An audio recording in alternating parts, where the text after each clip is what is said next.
honorable chief guest, leaders from PTI, that for the first time I have seen that the Bar of Pakistan, tax bar, has interacted with leadership, and this interaction and dialogue is necessary, because one thing which I always worry about is that we have disconnect in this society in almost all spheres of life. One very bad effect of this disconnect is that although people are doing good work at various levels, and of course in this society there is no doubt of doing good work, but since there is disconnect, ultimately at national level all the efforts go waste. So I'm very happy today that we are not only talking on technical terms about taxes and what the problems we daily face amongst the legal fraternity and tax fraternity, but for the first time we have invited an able leadership and who's very enthusiastic about changing Pakistan and has a vision and as well as agenda, and we can always dialogue with them. We can have our critical views about their policies, but at least there is a room for dialogue. In other cases, you see that everybody say that we are not ready to even open any dialogue with anybody. We have ultimate truth, we have all the experts with us. But with this party, I have learned one thing, that they have opened themselves for all kind of suggestions, and this is something we must all appreciate.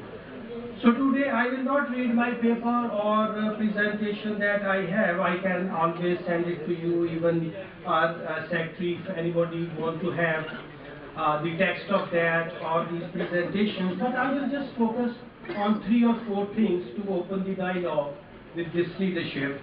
My first very deep concern is continuous economic subjugation that ultimately leads to complete surrender. So this morning I was looking for some very apt sort of thing which I can in Pakistani scenario present, which is also universal. And the bottom line and the striking slogan that came to my mind was that our rulers are puppets in the hands of neo-colonial masters. They want to keep us subjugated for reasons aptly pointed out by Mr. Jones in his book Confession of an Economic Hitman.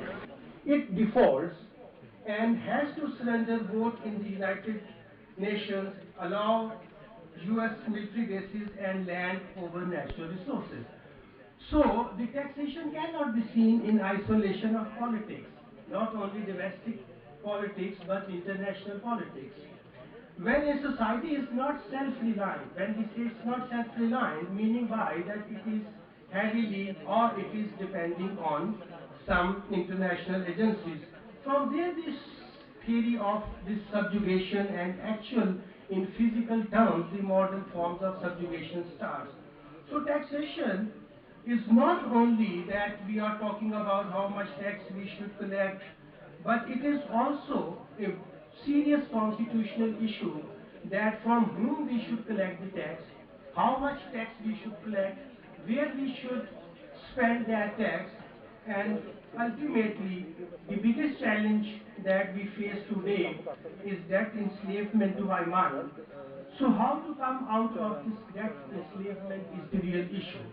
So for me, just collecting of taxes, larger or smaller, with this mean or that mean, is important, but the real question is taxes for what?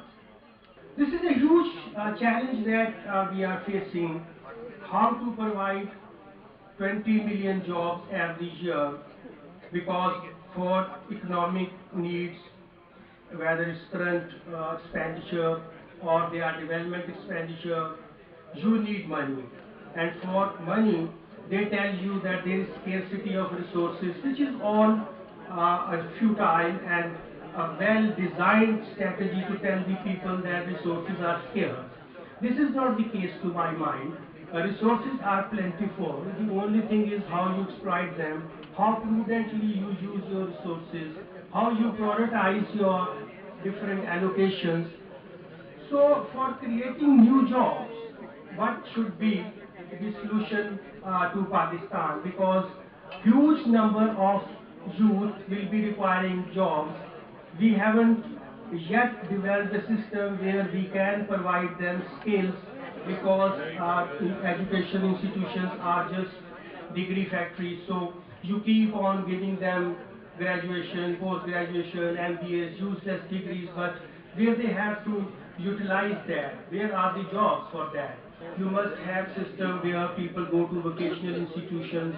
We need perhaps more plumbers, we need more people who have skills and designs where they can really increase our productivity rather than looking for white collar jobs which are neither here nor there.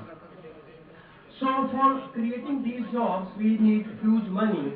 So the question is from where this huge money will come. If we spend about 25% of our taxes, not which we are collecting now, because my study here and recently I have asked a boy who's Pakistani boy, and he has just completed his doctorate in Holland, and they have made him head of planning division at the age of 27.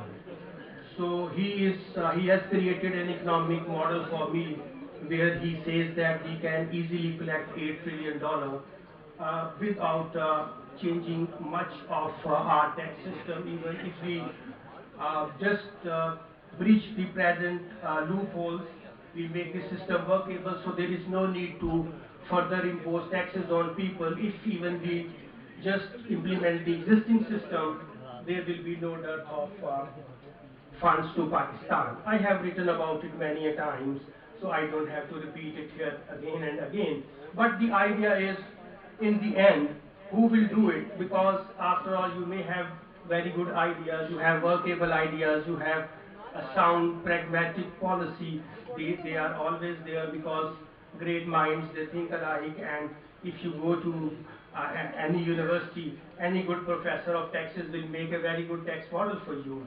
Even I can make it for Pakistan, or Mr. Asad Umar can make it for Pakistan, or many intelligent people can make it for Pakistan. But that is not the issue. The issue is how we have to implement that model. For that, there is no shortcut and there is no other solution but to elect a leadership which is not only an able leadership but which is also determined to implement this agenda. This I leave to you, whether you elect that leadership or you keep on suffering.